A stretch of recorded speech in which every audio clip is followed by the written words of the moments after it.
Meeting of the Energy Committee to order. First thing, of course, is always the agenda. Looks like we're going to want to spend a little bit more time on the EV charging ordinance. So as I was just mentioning, I'm going to just give a little quick overview of the landfill solar design. I'm going to send it out to everyone. Give Todd a chance to look at the capital costs, and then maybe we'll bring in revision again to go over it after we've had some time to digest. Does anyone else have any other additional items they'd like to talk about today? So did you say you're going to send that out, or you did send it out? I said I'm going to. Oh, okay. Any other additional items? Okay, the only other thing I got sent to me from Matt Davis was he brought up the heating energy efficiency stuff, setting up a, how do you term it? Organizing like a talk for the town community on heat pumps, air and ground source, and because that was an initiative that we talked about a while back. And he was thinking the middle school or the library. So if we have time, maybe we should chat about that a little bit. Again, I expect we might devote quite a bit of this meeting to the EV ordinance, and that makes sense to me.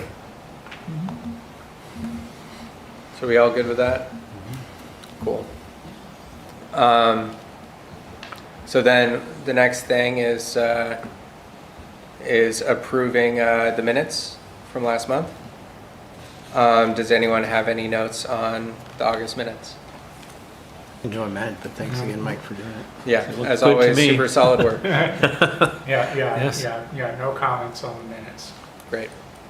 I'd like to make a motion to approve the August minutes then. I'll second. All in favor? Looks unanimous to me. Great. So after that, we've got the term expirations. I think everyone got emails with the dates listed that they're expired. All right, I'll pull it up and I will. I don't remember receiving that email. I don't think you count. Oh. I think it came from Karen, didn't it? It did. Yeah. Yeah, but no, you weren't on the list, I think, because you are appointed through a different alignment. Okay, yeah, so the council rep and the planning board rep are already term limited. by For different nature. reasons, yeah. Yeah. So for myself, my term expiration is April 2026. Ty is April 2025. Charles is April 27. Steve is April 2026. Michael Klein is April 25. For some reason, we're all April. I don't know why. It's when everything across the town board is always April. Oh, well, that's a Not just reasonable the Energy Committee, but- explanation. Yeah. McCall is of course April 27. John Jack is April 2025, and Lehrman is April 2026. And of course, you have your Yearly. regular dates. Right. And so There may be a need to have the town council formally approve this change. I think they would be amenable to it, but, it came from the town council. okay, yeah.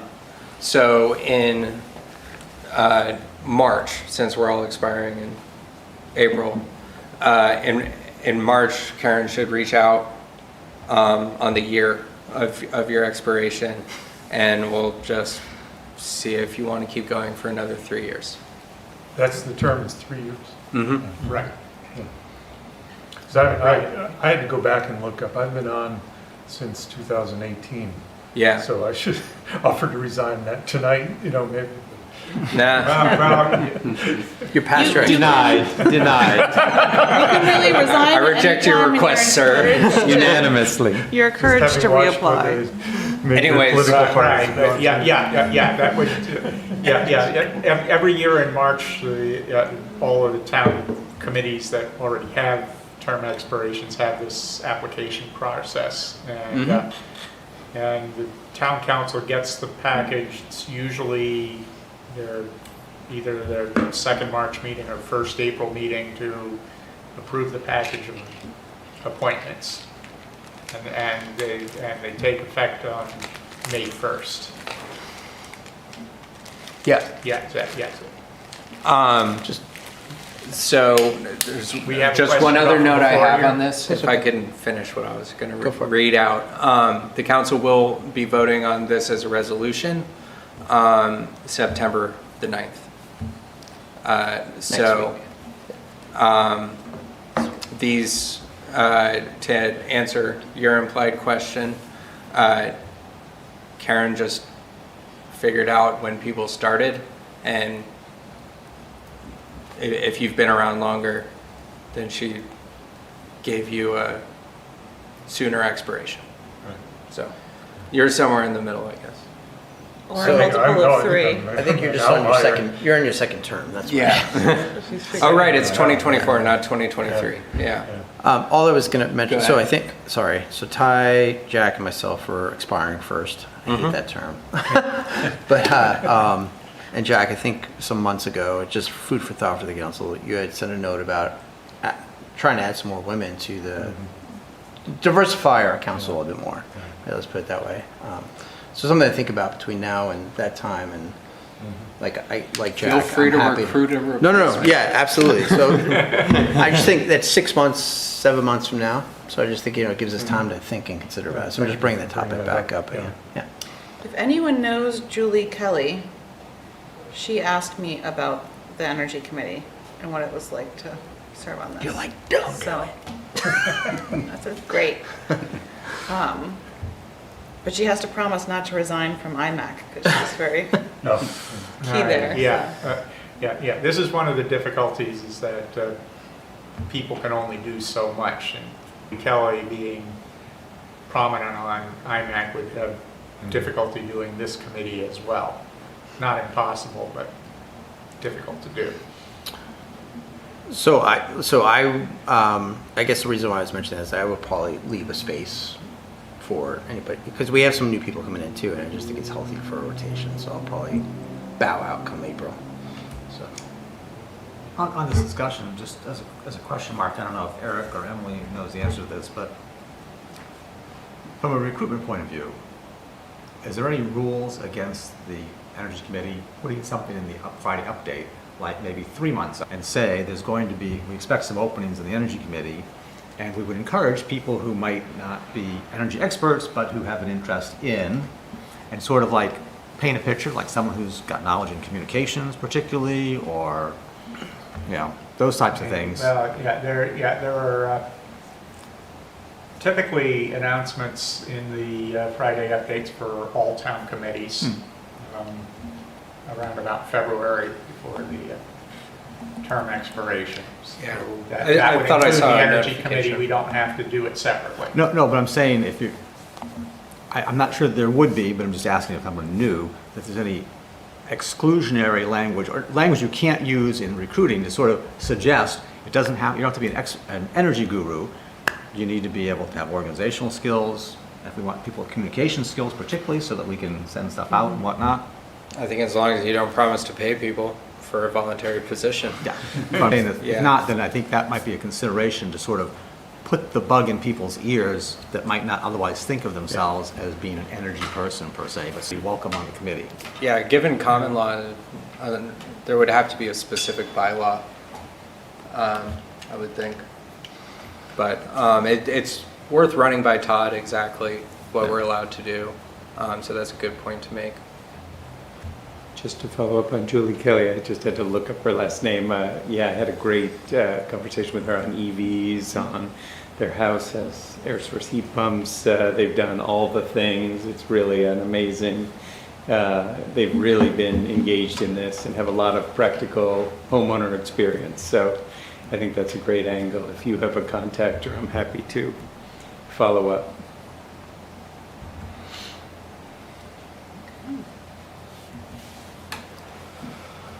So yeah, there's not really anything for us to vote on or, resolve when it comes to term expirations, but want to get it on the record and make sure everyone knew when their time was theoretically up. I'll say out loud, it's a great moment to just think through, are there other committees you want to do? I was on overlong without without this moment of reconsideration and reapplying. What do I want to do with the next 3 years? And so I actually super in favor of this. I think it's a good thing. Even if you stay for, 35 years, it's just great to have that reset. Yeah, I'll probably be tired of you guys in 2026.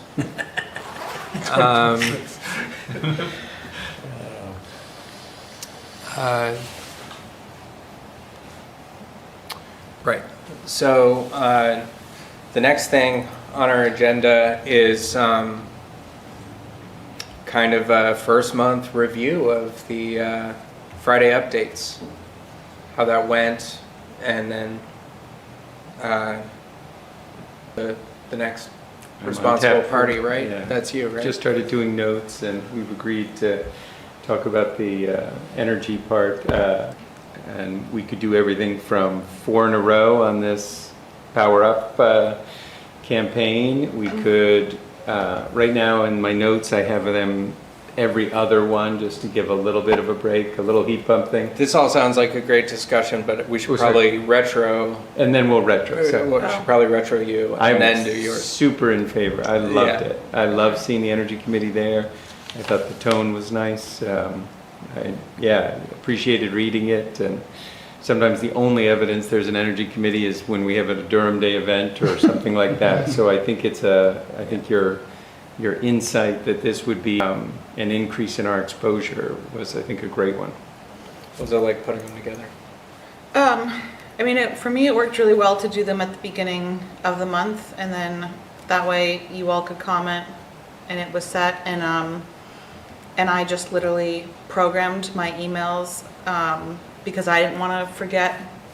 So I used that capability to program an email for a future send, for Craig, Craig and Karen weekly. I don't have any feedback from them or from the town per se. One thing we could think about in the future is adding, that's something I could do, setting up just a little tag at the end of the URLs. We could actually see how many people clicked through. Yeah. I was going to ask about that. And I didn't check either on social media to look and see how many, if there were likes or things like that. But that's something we could start paying attention to. Not, So I not don't quite have as much numerical, feedback. but I had 2 people reach out to me about the Jaffrey solar array. Oh. So people are reading. I love the Friday update, so I read every word of it, but other people are too. So that's good. So and people. Yeah, that's what I was going to say. say. The first place is, did anyone get any I outreach? Yeah. I wonder, so people outreached to me like, oh, I saw this, I had some questions, and I tried to answer, but I kind of wondered if there was sorry, Emily, it might have been on there. Is there a call to action, or is there a place to send questions So I always included the DEC email Okay. as the place to ask questions, and then Jack there's always loves that. a He loves link. getting the spam called. I don't Yeah. mind real questions. I didn't like the spam I was getting for a while there. And then I did, there would always be some sort of a link. Call to action. Okay, I couldn't remember Yeah. if there was. I think people just picked me because they knew I was on the committee, which is fine. I just didn't. I couldn't remember if there was. So the idea would be if they didn't know me, they would send the email to the distribution list, and then somebody, One would think. maybe the person on the hook for the month would respond. Does that seem reasonable? Because Yeah. they would know the most about that Yeah. blurb, hopefully. The wild claims they made. Heat pumps will change your life. Yeah, nice job. Great.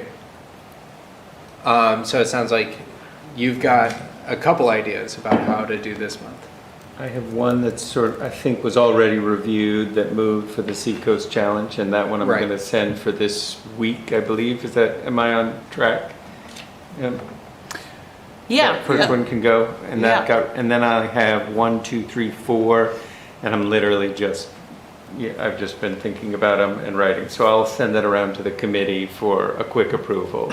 We have a week to take a look at them and see if we want to add a UTM code or anything to track clicks. Just That a sounds good. really quick thing. I mean, we don't need to approve it. Like, you're fully commissioned. Like, letting us know in an FYI, I think is a good thing, but Typo. we don't Yeah, need approvals. I was going to That's say, it, can yeah. we all agree that unless You're we- empowered.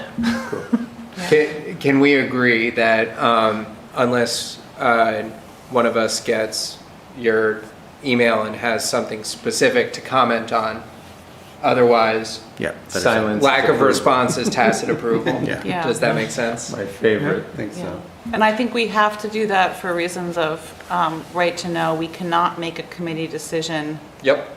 by email. So people can respond with input to you, but Without assume everything is individual approved. Perfect. That's great. I'll work Thanks, on this Brian. in the That's next. better. Yeah, I Better think- worded. I'm not sure if that requires a resolution or not, but I think it sounds like it would be a unanimous one, so I can call that good. Great.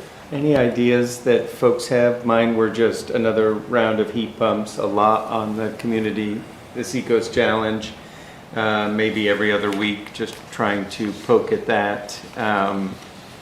There's a little bit of, I think, rebates landing in New Hampshire, some of the federal funding, and so may have landed. People have heard about that. I need to do research. I haven't read it. I've had people ask me, like, hey, you said it was coming in the fall. I'm like, Em told me it was coming in the fall. So, That's what So, New I Hampshire haven't seen it Department of yet, Energy but- said, September. They have not yet announced, and their RFPs are still out for people to manage those programs, so. LOL. don't hold your breath. Yeah, I would wait for a finalization to be announced on that front, but, Super. and I I've believe they'll been- Would that be legally a good need topic? 60 days at least open for people to With apply for those rebates. But it sounded like they were talking about they were going to be available for over a year. They should be valid through 2032, Yeah, or funding runs out, whichever happens first. runs out first. But I've been dumping ideas into that same, Yeah, I see it Google down there. Doc. Thank you. so the one that I shared with everyone that had like the content calendar, you know, which day you have to submit them by, whose emails, all of that. I've just been dumping in other ideas, links battery that I've looks found or great. something that Yeah. whoever can draw from or, and add to. So everyone has edit permissions for that. Is a summary of this, because we took some time to do a survey, right, at Durham Day and other things, and I don't know that I've seen the results of that survey, let alone just, you know what I mean? Right, I don't even know who has access to those survey results. I presumably Well, Sophie does. Sophie, yeah. And she's not here today, right? Yeah, she wasn't able to attend Okay. this meeting. So that'd be a good thing to ask. Todd sent Review me. here and then also to a Friday update, like, hey, did you know X number of people don't charge at home, they charge at work or whatever? Next month, Sophie's hoping to present her draft of the climate action Oh, there you plan. So we'll have an opportunity to speak on that at that point. Yeah. That's not the same thing though, right? That's climate action plan and the survey. No, but she'll be here. Oh, okay, got it. But I like your idea of call and response. We call for a survey, a month or two later, we respond back. I Yeah. think that's respect for the people who answered. Yep. Anyone have any connections on workforce training? I think joining the I'm trying to think seasonality, like coming to, a lot of people are thinking about majors and careers with college and schools. Graduation season is a big career season. I think there's a lot of energy around renewable energy jobs, sorry. There's a lot of careers in renewable energy and careers in the apprenticeship programs and other things. Anybody, just sounds like a good thing, or nobody has a hot lead on that or a feeling first? Well, one of the reasons I recommended Revision Energy is they are kind of are leaders in rooftop solar when it comes to their own training facilities and their apprenticeship program. That And apprenticeship then program is people- amazing. People matriculate directly into and being an employee, and every employee there is a co-owner of the company. So it's a very thorough program. So that's a possibility. We could just ask if Revision wants to send us one of their pitches and a link. We've Like just- that could be a Yeah. very easy one. We've just invited them to Massachusetts to present to, because they're now a Massachusetts company too, and the work programs down in Massachusetts are also astonishing. So you can live in New Hampshire and have, crazy career in wind and renewables in Massachusetts as well. So it's a whole region. Great. Just keep people track. Are we talking about this in terms of a topic for Friday update? That was what I understood. That's what I'm saying. Okay, all right, Yeah. okay. Thank you. Otherwise, kind of going off on a And I'm different done topic here. brainstorming. Let's move Yeah. on. Thank you. I like that idea, but I do wonder if it would have more traction in like May. I was thinking the graduation season is the, Yeah. Yeah, it's. what am I gonna do? Yeah, maybe more like March, which is when people would be looking for jobs. Perfect, great. Especially in a college town. Yeah. That's great, Great idea. and you've made a wonderful Google Doc, so we can put that in there for Seasonal discovery notes. for future us. Heating Yeah, season, summer season. yeah, I think it totally makes sense for this month to be about the Seacoast Yeah. Challenge, to be Yes. about heat pumps. So yeah, so with that, just gonna give you guys a few high points on the solar for the transfer station. If you guys remember when they just went through and tried to paint in as much of the Depot Road array as they could, that was about 920 kilowatts, so just under a megawatt. Without really messing with too many trees at the transfer station property, they came up with about 415 kilowatts DC, 360 kilowatts AC. And so, to build, it's about 1.6 million.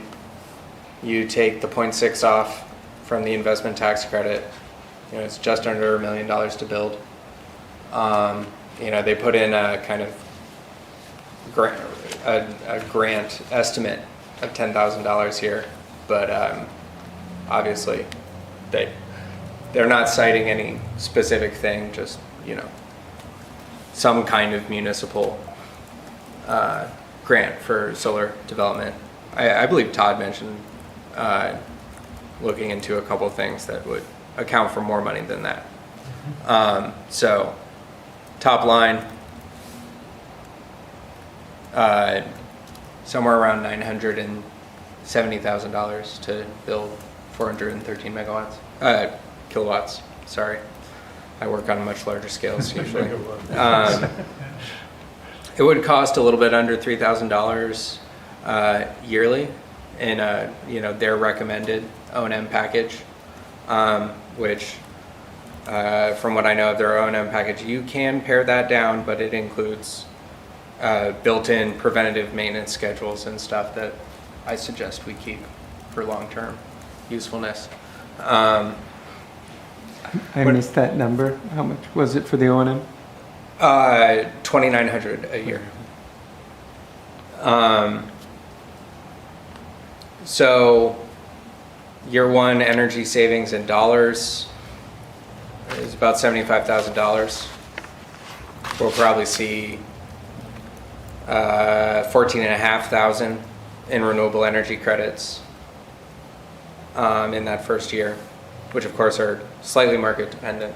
But the New Hampshire rec market is pretty stable, probably partially thanks to like CPNH and a few other things. We sell, not retire, our renewable energy credits. Have we had that discussion? No. That would be a discussion we could have. Yeah, it's But that's the number it's associated with them. yeah, and it accounts for some type of revenue or some type of savings, and you have to make the Or the choice on cost how to of do that. retiring them. Yeah. So that's a 10-year simple payback. Obviously, again, that's on the conservative side. If we're like, you can chop off years of payback pretty quickly if the grant numbers get up, you know. So based on this conservative level, like I mentioned earlier, we're at like 7.71% 25-year IRR. Now, in the industry, we use IRR based on 40 years, so keep that in mind. The commercial lifespan of these arrays are either 35 or 40 years.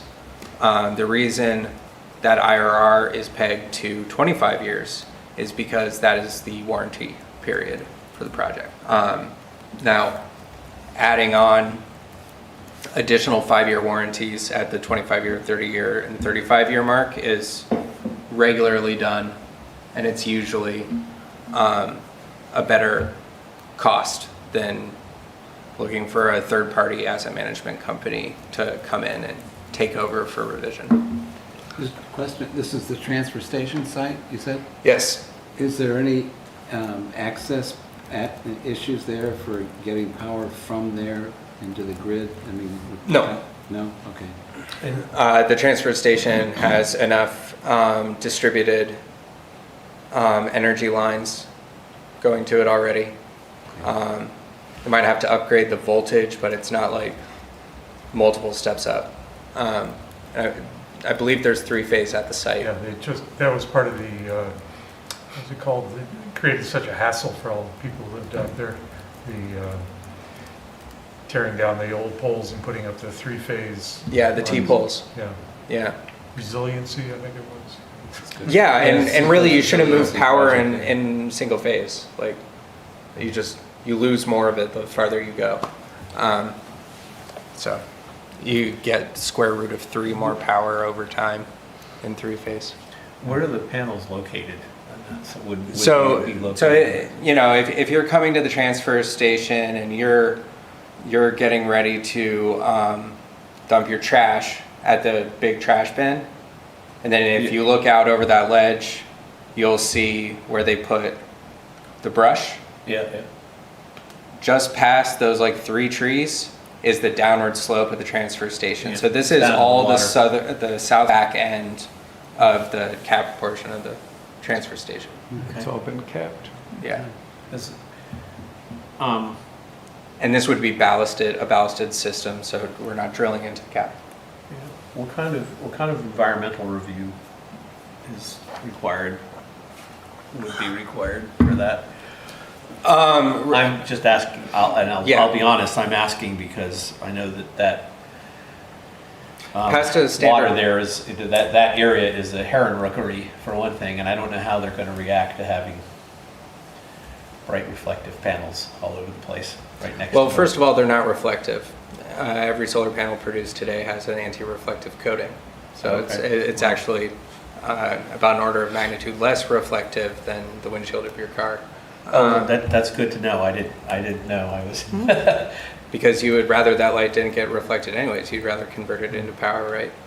But are we Yeah. talking about the same slope? I mean, if I'm facing the burn pile, that's away from where that pond is, right?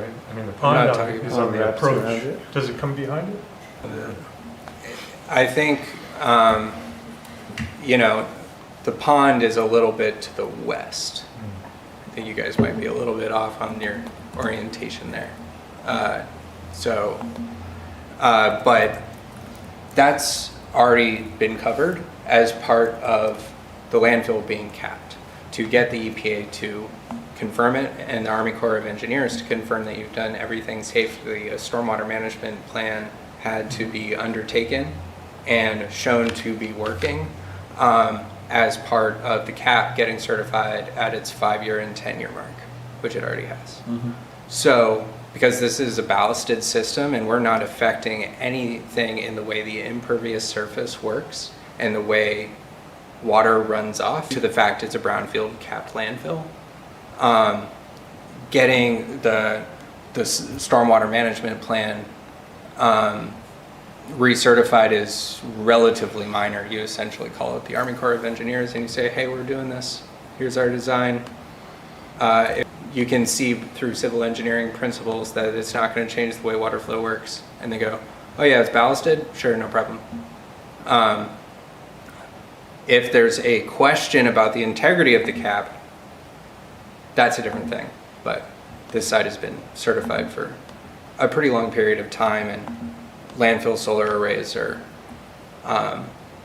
usually the first kind of solar arrays that get built in a new market because land use. Yeah. It's actually, it's much less complicated than, you know, when I'm building on farmland with ephemeral streams and wetlands all over it. So I just sent a picture from Google Maps to the distribution. So we got the transfer station and just Yeah. to spot it. But yeah, that's one of the reasons it's so helpful to build on, is that's one of the few places where you don't have to worry about affecting stormwater.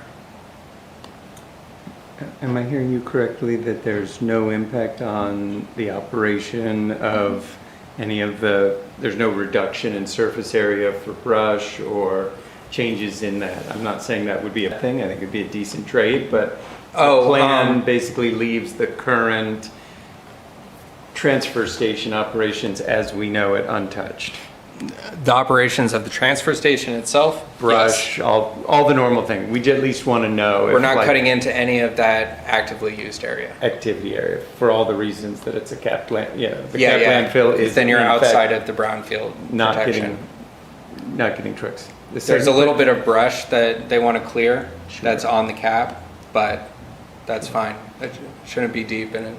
The second question It's is not like any cutting down real impacted scenic views or folks who live across the way or anything we could empathize with and anticipate and do outreach ahead of time? From my understanding, this view shed is almost completely obstructed.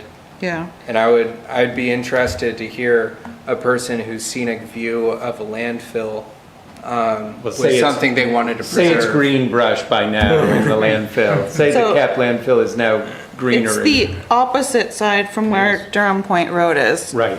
And this is that, like the water that you can Yeah. see coming along Durham Point Road. And the slope is on the total far side. Yep. Just So- saying who's So you can't across even from see it. that from the road when you're coming down. Right. And if you I- go yeah. around the corner, you can't see it either because there's a Right. hill Yeah. between. Super. So no And scenic there's- byway concerns or anything that we. You'd have to be looking at it from exactly the right angle from out in the bay with and then be offended Yep. on the water Yeah. Just asking. a half mile away. Yeah, I mean, you have to check that the road is a scenic road, but if Yeah, it's they not checked that. visible from the road, Right. then But of all the those pla- yeah. restrictions don't Yeah, apply. and this is the edge of the grassy area, so I'm assuming that's the edge of the capped, but you can see there's a lot of forested land before you get to Great Bay. Yeah. So you would be, I mean, there's all this forested land between the Sweet Trail, there's a secondary pond there. Isn't Great Bay on the other side of Durham Pine Road? Yeah.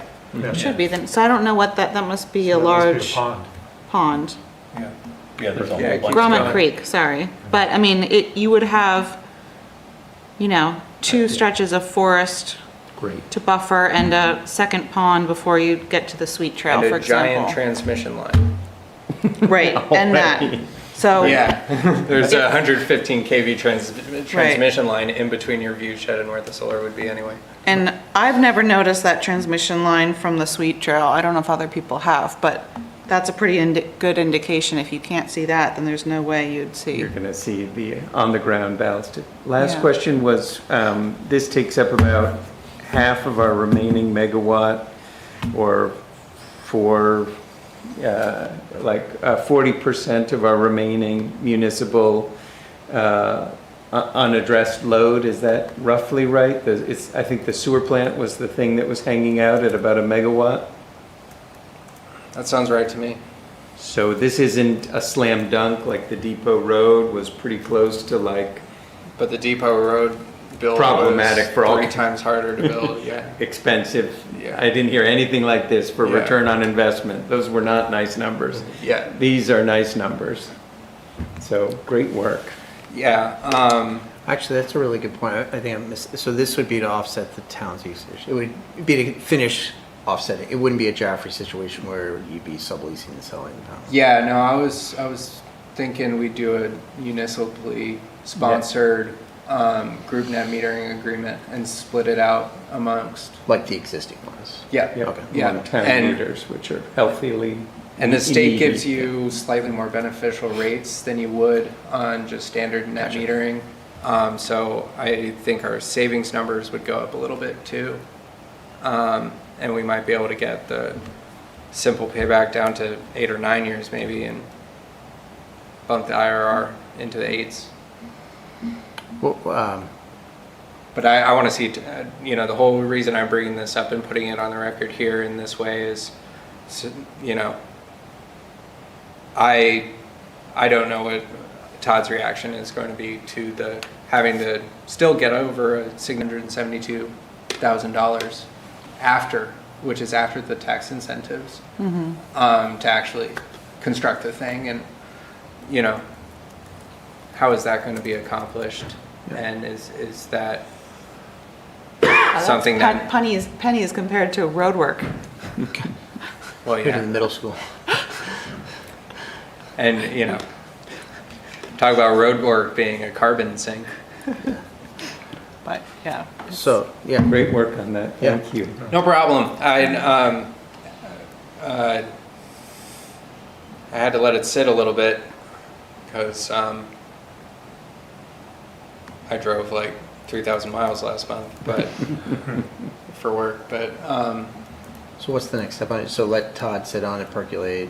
yeah, I want to see what Todd's response is, and if he's able to get around to it in the next week or so, then I'll be able to tee up Eric to come back in, and then maybe we can get a little bit of research started on stuff like that. As it gets close, a site walk would be, I think, fun for a number of us, yeah. Oh yeah, I'd really like us all to walk this before the snow falls if we can with Eric, if that's something we think we want to go forward with.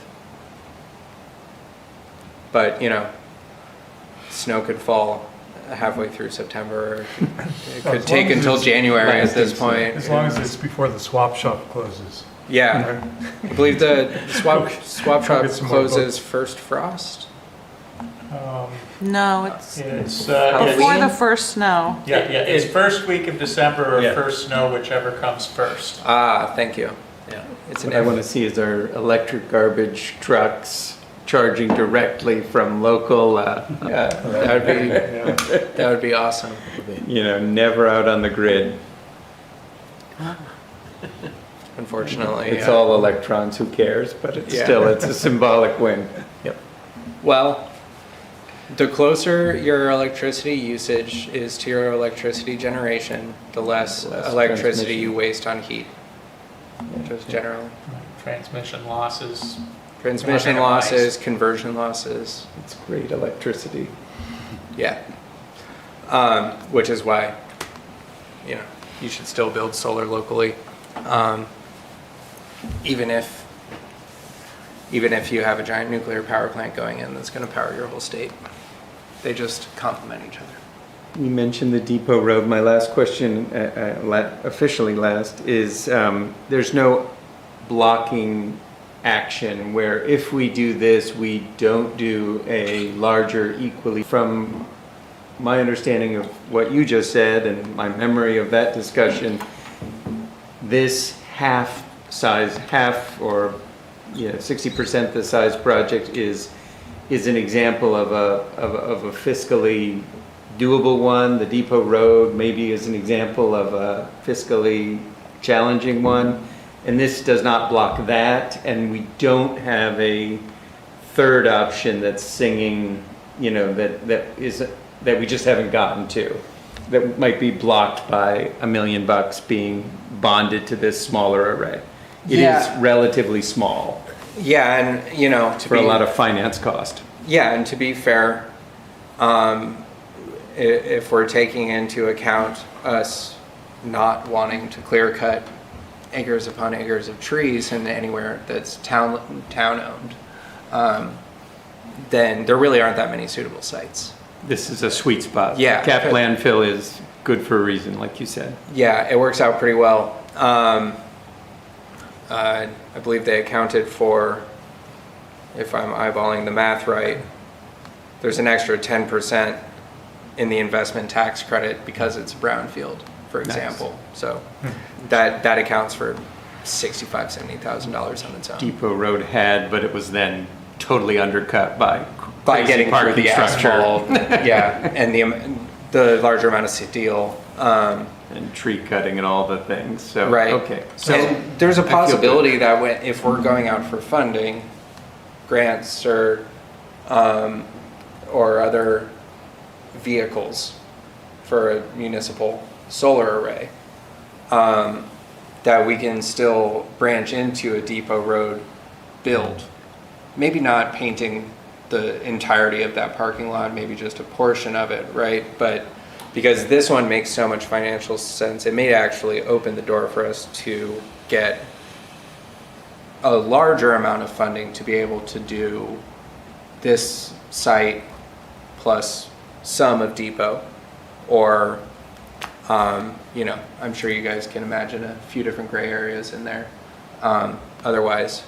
But to me, in the biz, we call this an anchor array. It just opens the door for doing other stuff. Is there any way you could make it larger by doing a canopy on sections of that? I mean, it seems like there are certain sections of the dump area that we just are driving around under. Yeah, given the clearance requirements for the trucks, it gets tough pretty quick. Yeah. Depot Road, we only had to size the height of the racking for my four-wheel drive truck. For this, you have to size it for Class 8 trash vehicle that's carrying 888,000 pounds or something. I'm just wondering, because I think it was primarily information sharing tonight, right? So we move on to the next topic? Yeah, I was just going to say, we went a little bit deeper than I promised we would, so I'm sorry about that, but these are great questions. These are awesome stuff for us to be talking about, and I hope if anyone is listening to this today or later on, they'll be like, oh, that's actually some stuff about solar I didn't know. But for context, the Lee one was 640 kilowatts, so it was a little bit cool. Onward. and that's a much bigger transfer station, I think.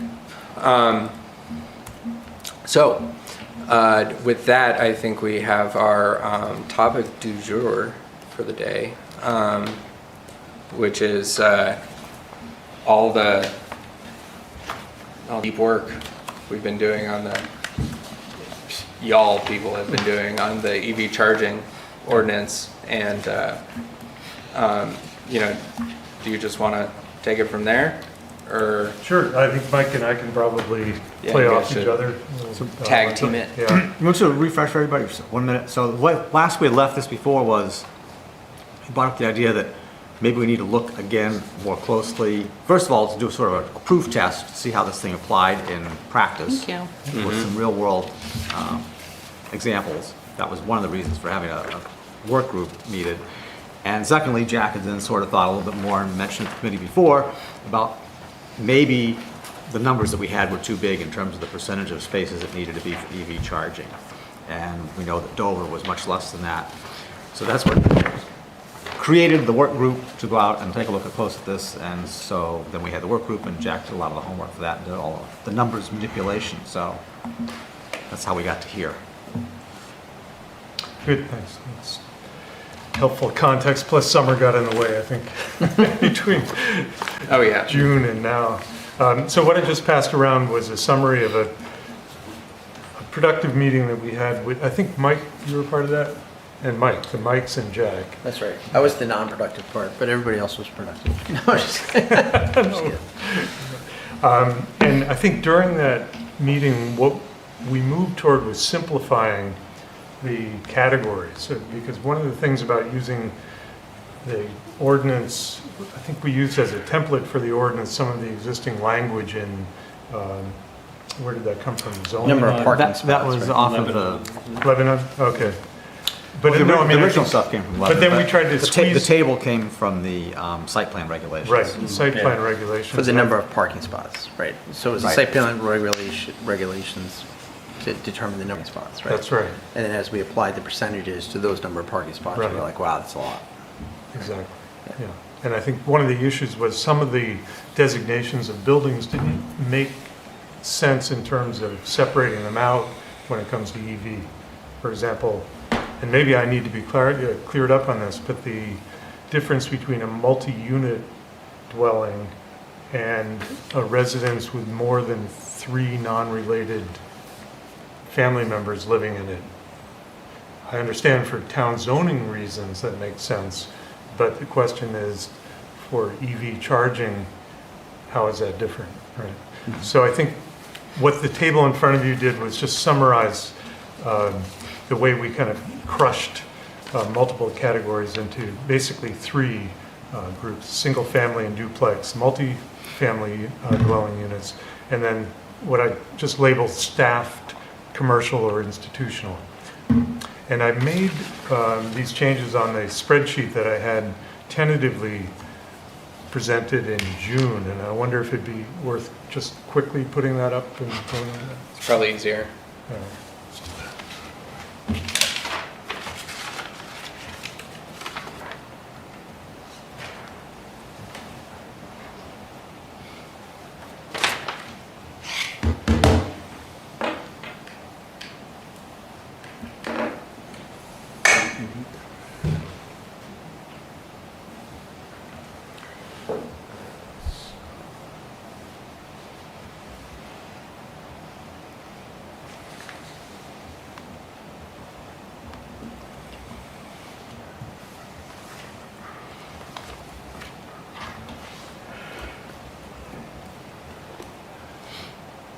That's still kind of small. I can zoom up a little bit.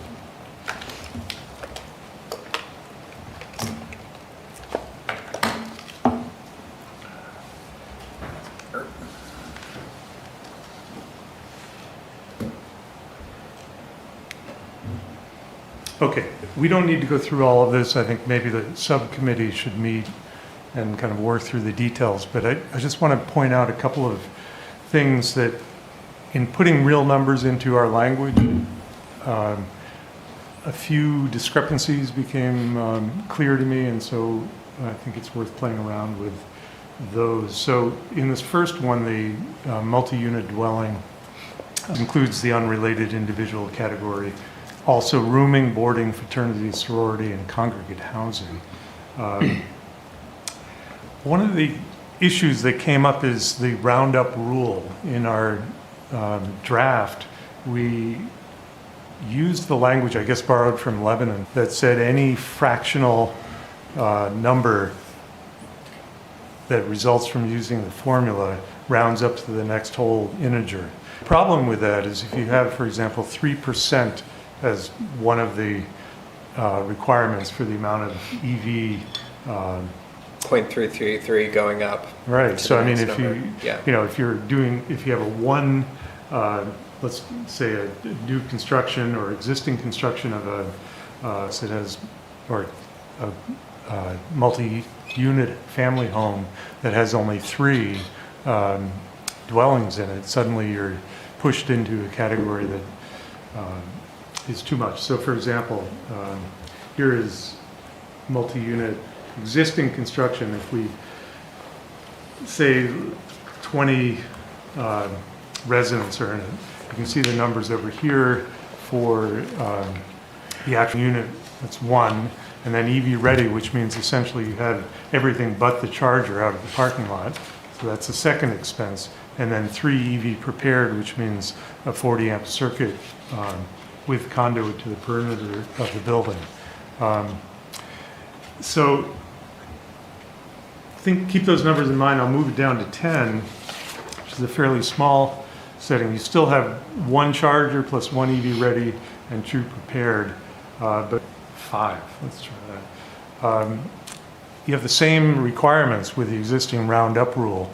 So what I did for illustrative purposes was put in just a regular rounding number, not round up, right? And you can see how that changes it in red here. And I think that's a little less of a burden. More common sense. Yeah.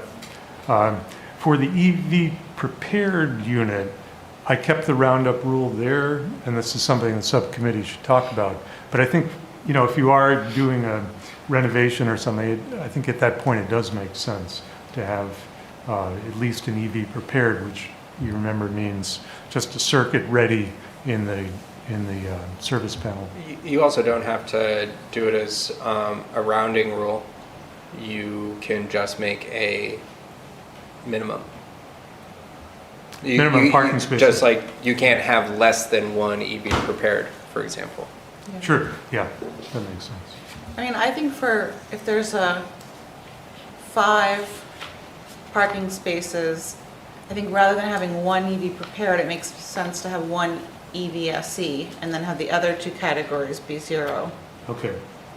Possibly, but I mean, that's really a 20% rule, right? Which we're not there yet. We may be in the future. I mean, I find it odd that I'm arguing against EV charging. Yeah. I think there are some burdens in this that we are going to talk about that are, I think they'll come back to bite us. I'm afraid that, people might, let's say you're having to just upgrade your panel. We talked about this before, so you could put in induction kitchen stuff, a good idea. But if it means you're going to have to put in a $10,000 EV charger, you're not going to do it. Even prepared is onerous. My house, I would have to run across my entire house to my garage if I upgraded my panel Yeah. to get it in the near my parking. And I'd argue even that is overreach. EV prepared, or is that EV ready? That's EV prepared, I thought, requires, not what it requires, a junction box or something. It has to be accessible, I thought. I think the way we worded it in this was you just need to run the wire into the perimeter of the building. Yeah. That's Perimeter, EV I thought, prepared. next to the parking spot. Well, did we say that No, next I to think parking? we or just changed perimeter? that specifically so that it wouldn't Because my force garage you. is my parking spot, and it's, But for a single-family dwelling, for your This house, doesn't your apply. example, it doesn't apply anyway, unless you're putting in a new service panel anyway. correct, that's what I'm talking about. I have a new service panel, but it's for my induction stove. Am I required, I actually have I have Yeah. EV circuits, but would I be required to run a 240 amp to the edge? I thought it said to the edge of my garage. Like, would I be required to do additional wiring to reach the prepared standard? Maybe not. I thought I said happy to we put a shouldn't do circuit it in. based on a service panel, but a service level, You just have to find the as code. in what the utility So EV ready supplies. is, so with 40 amp, all right, sorry. So 40 amp, 240 panel capacity, conduits or raceway, wiring receptacle, and overprotection devices terminating in an outlet or junction box. Wait, that's EV ready, I'm sorry. We're talking about EV prepared, right? Mm-hmm. Yeah, okay, so that's, so code compliant pathways to the perimeter of the structure that will enable the future installation of the EVSE. There's a little bit- Perimeter of the structure. Structure. Enable. Yeah. Is that my garage wall? I'm sorry, I thought this wasn't applying to single-family homes at all. It is if I If you change have a my new service panel, if panel. I do major reconstruction, or if I'm new. It's a pretty, I was Didn't I surprised. argue about this for like a day? All this stuff was after it had been hashed and gnashed over for a couple or more meetings. And this is what we wound up with. It was a surprise that a category of housing for which there are few parking rules and few spot I could have zoning, formed, we're suddenly reaching into I thought we completely excluded my single service family panel, homes. which would be a great thing. Yeah. Yeah, I don't think single family homes should be a part of this ordinance at all. Yeah, well, we downgraded it to We EV. simplified from what was there originally down to EV. only if there was going to be a new service panel being put in already Right. for some other reason. Right. So not a sub panel, not work on the electric panel, but if you are in the process of upgrading your service, Right, got That's it. not a service panel, that's utility service. right? So we should be very So careful. that is a cost of a couple thousand already, Yeah, that you've brought an electrician out to do some considerable rewiring work. And at call that the time, utility. and called the utility. At that time, you had to have to add an additional wire to run from your panel to whatever point in the building is closest to your parking. okay. Yeah, So you're it's not still- still in the building. You're not having to do a, dig a trench outside Yep. and redo your driveway. You're just running, I mean, the cost, maybe I'm wrong, but the cost would be like the cost of the cable, which is, I don't know, maybe 200 bucks That's some at labor for most. installation as well. Right. But you're adding on maybe Yeah. 45 minutes of an electrician's time? Well, for me, it's an think it's for- existing building, so I have to string it all the way across the length of my house. Part of it's finished, so I would need to go from my panel on one side of the house all the way to the garage. Maybe 100, so I don't know how many feet. difficult, though. Yeah, I know it's not hard. I'm just saying, this is a surprise to me that in ordinance, we're talking about people's parking on their site, to connect a service panel to house felt like a surprise. I don't care if they have to Again, it label wasn't two supposed to be circuits. about the service panel. It was supposed to be about you going out and requesting an upgrade in service from 200 amps to 400 amps. Or 100 to Which- 200. Hopefully not 100 to 200. A lot of them in the 'cause there faculty should- neighborhood are still there. Yeah.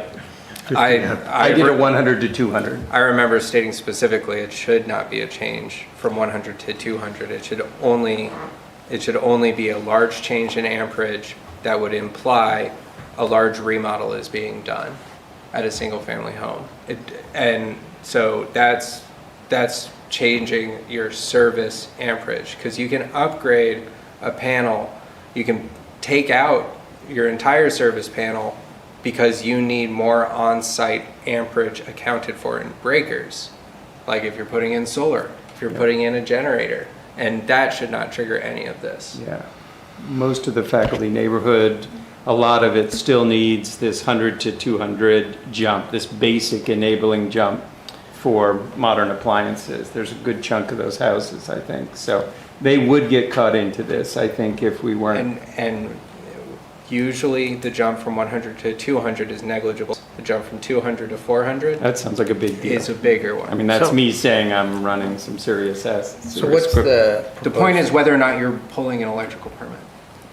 So I I think think we're we on. did discuss Anyway. that, and we said if you're getting a new service panel, you get an electrical. I know, but apparently people But- didn't but if I'm hear all hearing my us points on right- that Okay, subject. but can I just enter a comment here? With all due respect, you probably said that. There was a lot of talk back and forth, and we discussed this. If we're gonna go through every one of these items and revisit the entire text again, It's this a is gonna big deal. take another few months. Yeah. And I will go back if you want and review the minutes for everyone. I have most of the minutes right here in this packet. We hashed through this stuff numerous times. Yeah. And I just Cool. caution that if we're gonna go back and start rewording everything now, Okay, but I'm also not going to vote to approve that this, the way it is. So that's the other side of that coin. Right. Has this language been run past the town attorney? this has gone through this committee only. A couple of questions, specific questions, were addressed to Michael Barrett that were specific to us, including the table that we included in there. And at one point, I probably gave them the whole thing so you could see the context it was in, but it hasn't gone to anybody else in the town. So the whole purpose was, we get it to where we're happy with it before we send it out to everybody else. And then it got waylaid on a couple of meetings, and now we're coming back after we had the work group, that was about 4 of us, that had come up and looked again at the numbers and said, you know what, we probably need to bring the numbers required down. Yep. Yeah, I mean, before we send this to the planning board, certainly we should get Michael Barrett to have a look at it and make sure that, Right,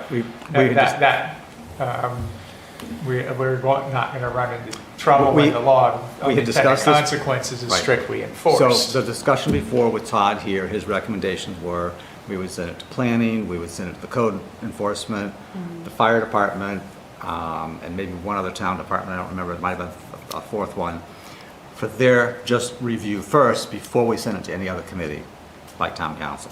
Yeah, I don't have any other points to make So on the we have- ordinance, other than the fact that I don't think it should apply to single-family homes. That's So one I don't really deletion have I too would much else make. to quibble over. So let me get straight on what the change, this is basically a change, because we had voted on the EV prepared for single and duplex housing as a committee. So we want to amend that, I take it, right?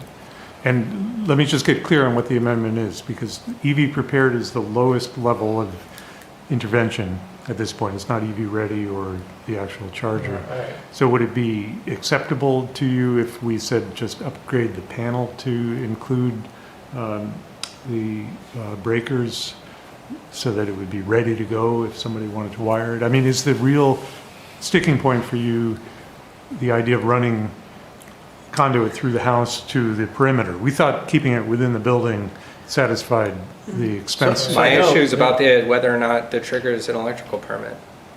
I think- You trigger an electrical permit for a lot less than what we're contemplating being the trigger point. I think we're just, Well, no. I think it's because you're in the biz. Yeah. I think you understand the language a little bit different. So I think what I'm hearing is that, like, you know, if you're replacing the physical box, like replacing all the circuits, no need to instantiate this. If you're going from anything 200 amps, if you're increasing from 200 amps From to something 100 else, or not even 100. So everything below 200 amps doesn't apply.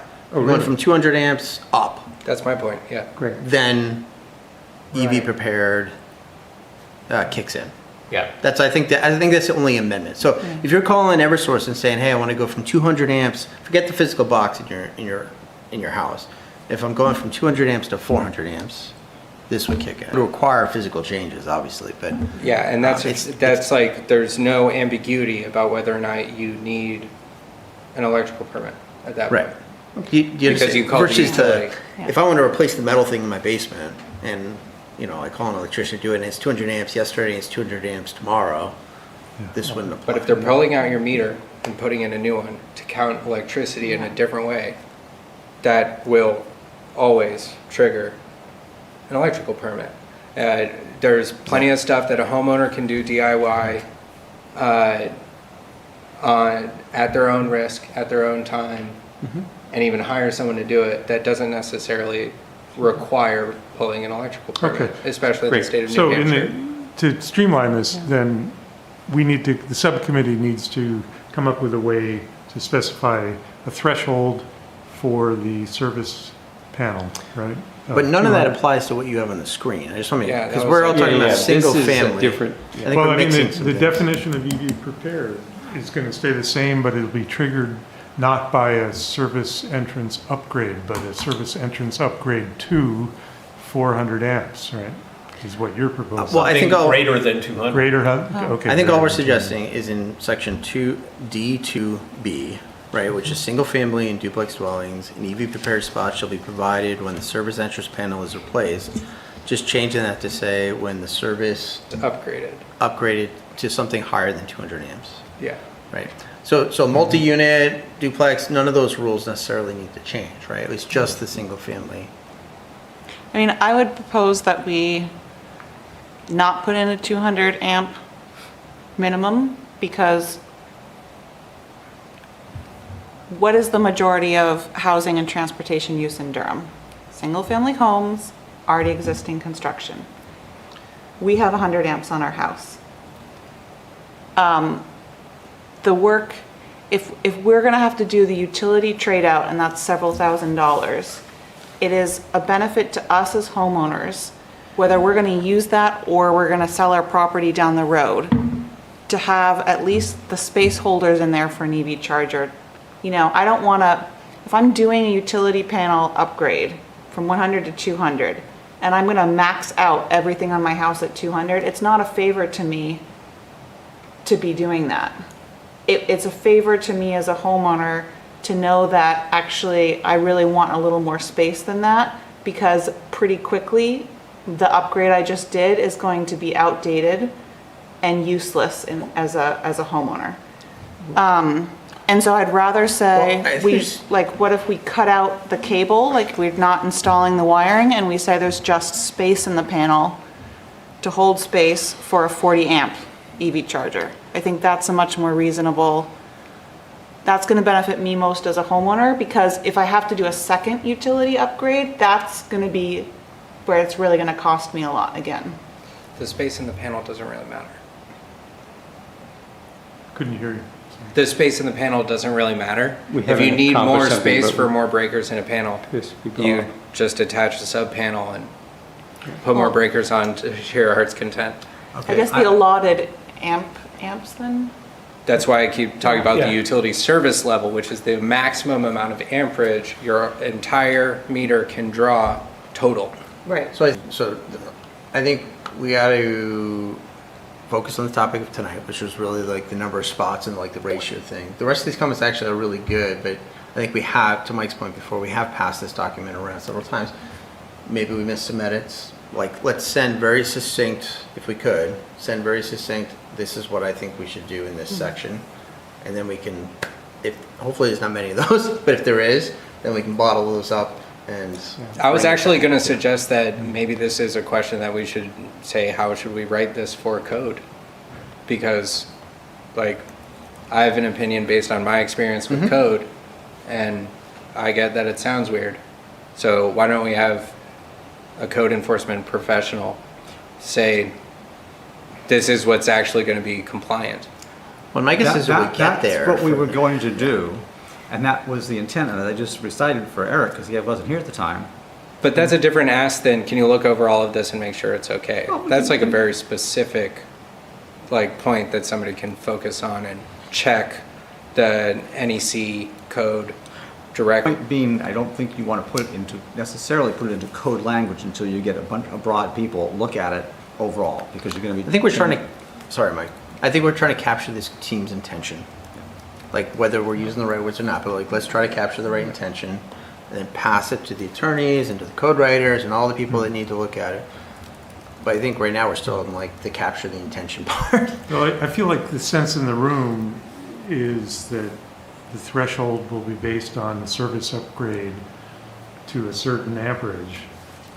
I mean, I didn't realize your point is you can always add 40 amps outside the box to it using another box. That's not so onerous, but if you don't have the service from Exactly. Yeah. the telephone. The one point, and I missed the previous debate, so I will stop right here. The one point that struck me as surprising is that in most of the other cases, there's a precedent to talk to those people about parking. By reaching into single-family homes and telling me which two circuits should be labeled with a pen, this or that, it's unusual to me. It's surprising. Of all the things going on in my project, I love like recommendations, I love, all kinds of things, but I actually have a piece of code that is 99% about parking and things that are already being legislated, come in and say this particular type of circuit, not one for induction, stoves, another hot thing, it strikes me as overreach and odd. And I would say private family homes, we have all kinds of brochures and things. Good luck. You should do this. I did in my house. Great. I also prepared for induction. I think that's having very this New Hampshire, code yeah. mix this stuff with that, I think I'll stop there. Right, yeah. So I would delete single-family home or say, see informational guidance. Right.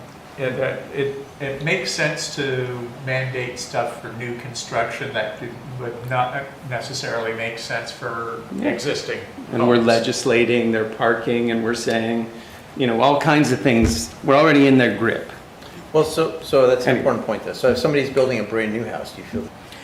Oh, no, I think it makes sense for new construction. Is it now the case that code requires 240 service for laundry in new homes? I don't know if it does, but Yeah, if I mean, to me, that would be the analog. I have gas laundry. That was what was Yes, surprising is I- that we don't talk about any particular appliance Yeah. that I've ever heard a code officer say, of all the things you have to do, you have to run electric for your dryer. It's a good idea. That would be a weird conversation. I'm running natural gas. I mean, you Most have of to them. have a 240, because we did this up, I mean, you have to have it, if you're gonna install an electric stove or an electric dryer, it has to be connected to a 240. For sure. 240 But- volts is but the the same code as doesn't 120. require- This is From classic the utilities electrician point of view. conversation. This is like There's you no and the actual electric- difference Yeah. between 40 Okay. from the grid's Yeah. point of But view, for so new- that's not actually like a worry. Yeah. New home And- construction, you're saying the building code does not require 240 service to kitchen and basement. It's not there. Is it? It's just I mean, that standard. would, to me, if it is, then I think we have an argument to say this is no different than Yeah. a prudent person in the National kitchen code wants. says that you should It's a, provide it. Well, But it's a good it's question just a for wire Audrey. internally. Yeah, okay, It well, let's is, move I on. mean, Thank we you do for also, your- it's not that we don't make requirements on single families, it's that they're in a different part of the ordinance, so that's something to be careful of too. So our parking requirements are listed under the site plan, which doesn't apply to single family, but we actually do have parking requirements for single family homes. They include things like, it has to be a finished driveway. You cannot have more than 3 vehicles parked in your driveway and belong to people that reside there. We also govern things like you cannot have your garbage stored out in front of your house for single family. We do have a number of things, Parking related, parking flavored. right, it's just that they're not included in the site plan, they're included in a different part of the ordinance. And only code speaks about electric panel and best practices, to your point. Maybe this is a code. Well, Ride the this code. cannot be written as a code, it has to be written as a zoning ordinance. As the alternative To be- approach would be code. Well, it would become unenforceable by New Hampshire law. We're not doing it. We're just waiting for national electrical code that handles Yeah, he's where not you talking put your about his oven legislative and that process. recommends this or that, and there's a process for working that out. This is just one of those things that eventually, in New Hampshire in 3010, will, become part of the recommended code that, There's currently legal proceedings going on right now where New Hampshire doesn't want to adopt truth. electric code, the most recent one. So to get back to what you want, if you're trying to push this on to the next stage, I think I'm not that- trying to do anything. I just reminded people at the last meeting that it's been sitting out there and nothing was happening to it. I mean, come on, like it's obvious that you want to be done with it. Like you can say No, that. I don't. What I'm trying to say is that, and again, for Eric and for you that weren't here before, we did hash through this. The single family, I was one of the big people speaking out at the time about the single family. We were saying homeowners will figure out for the most part what they can do best, what makes sense for them. And I recall agreeing with you, so that's why I'm Right. confused. But Which we we left scoped it it at this. down. This was sort of a compromise at the time to say, okay, if you're actually going to get to replacing the service panel for whatever reason, then you might as well throw in a 40 amp circuit for that at the same time. That was the compromise at the time. And it did get discussed at length and was retreated from what was originally there. Yeah. Okay, I'm so just saying- if we're trying to push this on to the next, just delete that part. So take out single family and duplex, you're suggesting? Not just the section that doesn't apply to new builds, only the stuff for existing builds. So this is where I don't know that we're going to get the resolution, because I'm hearing you say even for new builds, we shouldn't have any requirement, which brings us all the way back to the beginning of the process. Well, Which we leave that up to whether or not it's even legal to have it in here on that point. And because if the town's reviewing that, they'll say you can't put it in this ordinance anyway. That's the, Yeah, I think the tricky thing is, none of us know how to do this. And it's like, we're gonna be stuck in this spiral that keeps going. So we're trying to figure out how to So exit delete, that. so delete single family Yeah. and pass it on. Yeah, Yeah, I think that's the What only about way. duplex too, right? because they're in the same, Owner-occupied single family and duplex. duplex dwellings are the same line. I Doing live the in- same. Right, we Owner-occupied had linked them duplex. together Same thing. before for that Yep. purpose. Yep. Owner-occupied And duplex. And I'd be perfectly happy if you want this draft to move through. It sounds like there are a bunch of other whacks at this. And if you want to put a footnote on it and say, you know, this has some, we're still discussing this, great. That would also satisfy me. No, you If we bring up put- some good points, yeah. If we put a footnote and say the committee is still, new members of the committee and others are still debating, this is an edgy provision, we're especially concerned about this one, and it goes just as it is, a footnote does the work for me. Yep. Because that warns everybody that, boy, if they don't like it either, and I bet people may not like it, I mean, then we're anticipating that. And I think the thing, again, just to take it back to intention, like our intention, like Emma, you keep stressing, which I think is really good. It's like, Let's hey, push what it. can we do Yeah. to help people set themselves up for the future? That's our intention. So how can we word it in a way that doesn't backfire or have unintended consequences? Or This draft sets the bar high, and exactly as Em put it, and we have some concerns. Let's talk to the great resolution. So I'm good with that. I mean, I think to Jack's screen share, like we're specifically trying to get at, like, right, for multi, so not for single family, so sorry, for multifamily and all the other things, fraternities and whatnot, rounding down, well, just do a pure I think rounding, I right? think Like the min changing and the rounding was the solution. Okay, so that's good decision there. The other thing that's new in this sheet is the addition of existing versus new construction. For some reason, we had that dichotomy in all other categories except multi-unit dwellings. So, I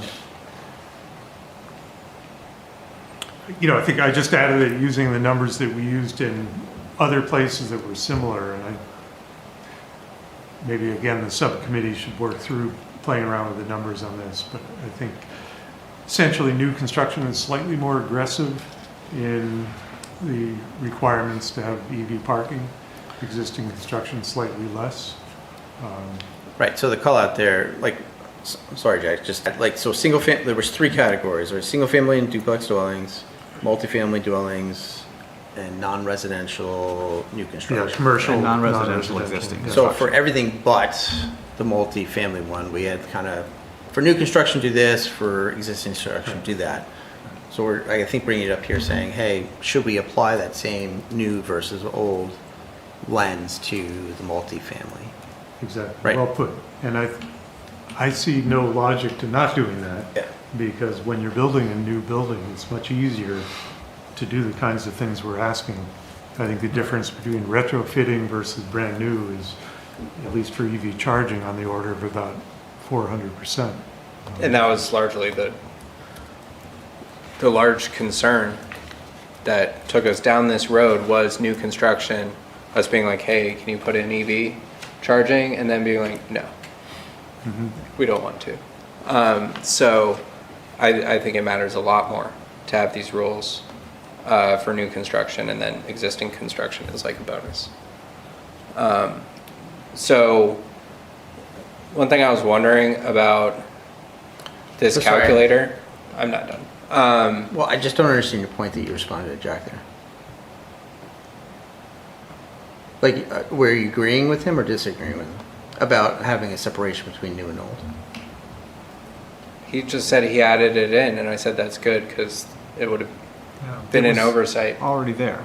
It was, what, if you just, look, I sent everybody today a copy of. You know the what? words. It's fine. Like, Well, I know, but I think to Mike's point, we do have 2 new members here, and if they're not sure what history was, it may be muddying the waters for them in terms of what's being changed. Right, so, yeah, I agree, there's an oversight in what's here, that there should be a differentiation with multifamily dwellings between new construction where imposing any requirements of this sort are less onerous than retrofitting.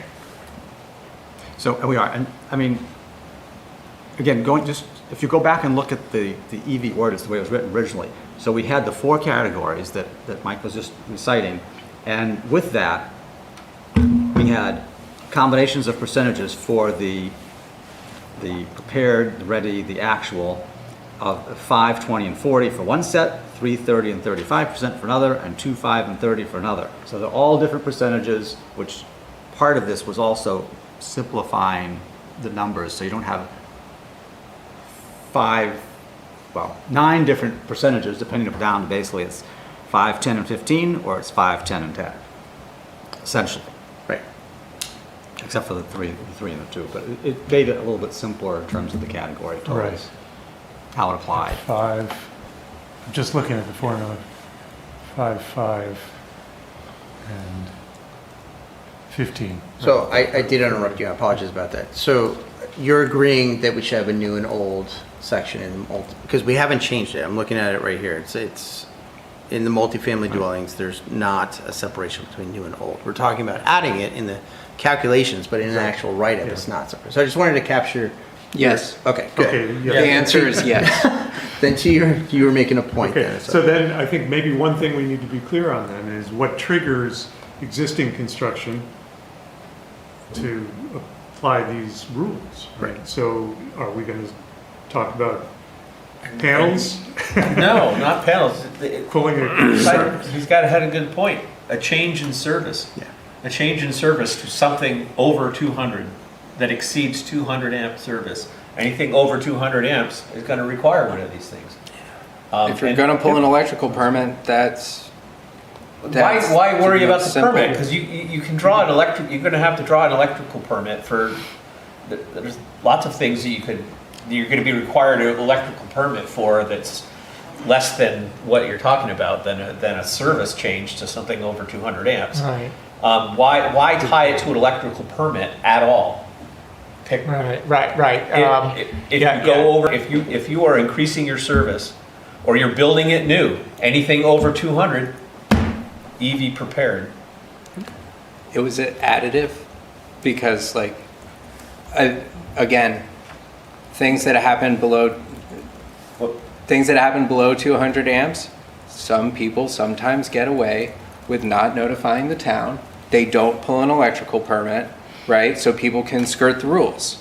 But if you are getting a utility service upgrade, you are inherently 100% of the time, if you're going above 200, the town's going to know that you should have pulled an electrical permit, and they're going to knock on your door if you don't. Can I ask you a question about that? Look, we're talking about multi-unit dwellings, right? So are we talking about the panel that one resident on floor 1 has, which might be 100 amp, or is the building cumulative for all of us? Yeah, so I was going to disagree with the 200 amp rule for anything other than a single family dwelling or a duplex for that very reason.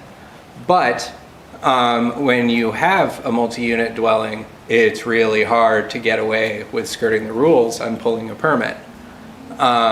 So if you're doing significant enough upgrades to the space and you can still set a threshold for what type of permit you're pulling, right? Like if you're just doing a building permit so that you can redo the siding, that obviously wouldn't count. You could do like a dollar amount or any number of other things, but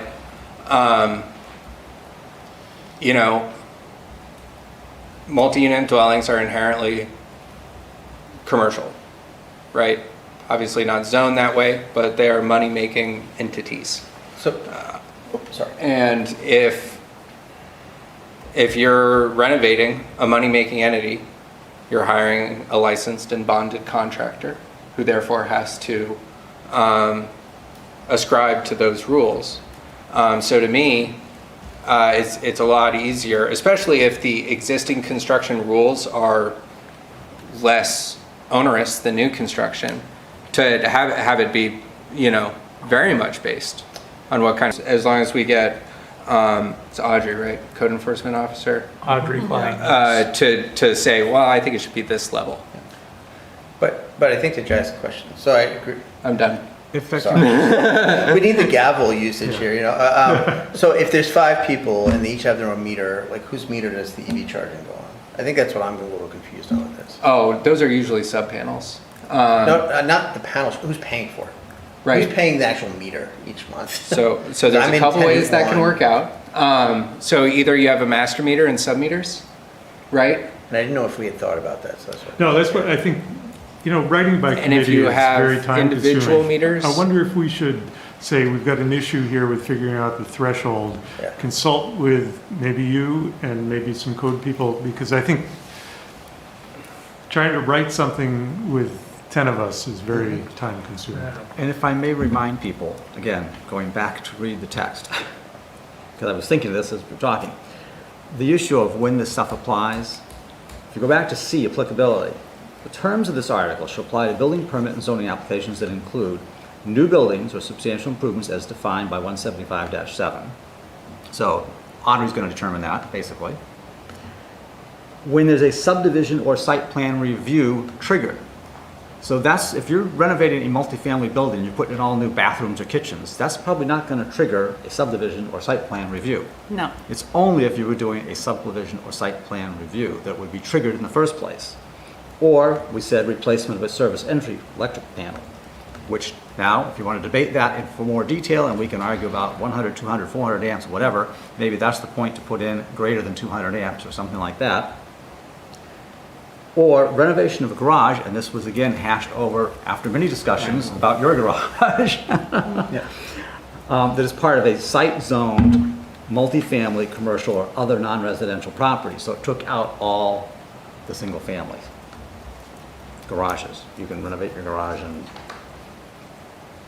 Right, it took out, and just because it took out single family for anything modifying the garage. Right. The thing that is still there is if you're going from 200 to 400 amps. Well, right Or now, it's 100, written. 200. It's written, or, yeah, It's when you written or click- just getting a any new service upgrade. panel. Yeah. but that's where I think, So, Mike, what you read, does that suggest then that No, you're good. multi-unit dwellings that pull a building permit or construction permit would be exempt from this Right. unless it Unless required a it- site review? Unless it required a subdivision or site plan review. Or an electric panel upgrade. Or you're an electric panel upgrade. Right. we should just start. Which we using can the right- hash out in detail. Another Let's just start using the right words, though. Is it just a service upgrade? Yeah, it's called a service upgrade, just- not a service panel upgrade. Yeah, because I think that's causing some Okay. confusion. So it's a service panel upgrade. No, it's a service upgrade. Utility service upgrade. Utilities. Upgrading a service panel is just taking down one metal box and putting in another metal Right. box. Either way, to me, it just feels overcomplicated. I think there's a bit too many clauses in pretty much every kind of portion of how we've set this up, which now I'm starting to wonder about its readability and people being able to at all. Yeah, I don't think we should judge it based on our conversation today. I No. actually think it's well written, and we need to change some things. No, but I'm just saying, there's got a way we can boil it down a bit better, and hopefully And I a don't- professional can tell us that. And I don't think, yes, a professional, and I think there's some if-then-else clauses in here. But it's actually not that complicated, Yeah, I right? mean, we've already pulled it down to 3, Because there used to be like 6 yeah. different So it's dimensions. 3 with 2 categories, So- existing and new. And I Right. think the big issue is what triggers, what's the threshold for existing, right? I mean, that's something I think we need to resolve. Let me just move to commercial, just to give final examples. So this combines all of the categories that had been listed separately: education, veterinarian clinics, kennels, restaurants, offices, and retail. And we have the new versus old construction built into it. And these are based on employee numbers, not square footage. I think the original site plan document for parking talked about square feet, and we thought in terms of charging, what we're really looking for is the potential for employees to be able to have charging.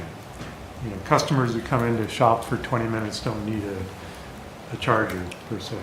So I've got illustrations again of the changing from round up to round down because it looked onerous for, let's say, a business with 3 employees. If you look at the existing formula, it would require an actual charger in place plus an EV ready, which means everything but the charger, and one prepared. So by having the rounding rule different, all they need is EV prepared.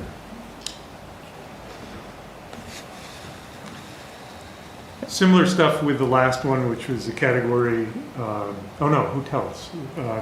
We made a suggestion here that this be based on the total number of rooms. I'll worry about employee Because that's how they work, yeah. Yeah. And same rounding issue. And then finally, the elder category, we have elderly housing where there's kind of a compound formula. So you have the number of dwelling units because elders still drive, I can attest to that, and number of employees. And the sum of those equals the total number of parking space the formula is applied to.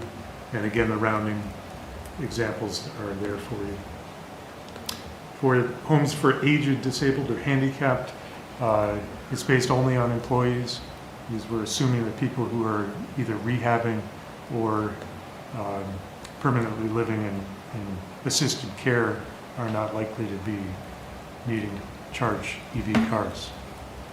So pretty much is everything on the spreadsheet. And I'm sorry if it took a little longer, but I think what we need to do as a subcommittee is get some of the new language into the document and bring it back, I think, right? Wouldn't you say? Yes. I wonder at the same time if we can't start to socialize it with some other parties as draft. Like nothing's voted, to the code recommendations and all, I don't know, all those different things we talked about. I wonder if there's a way we can do some things in parallel to just move it ahead.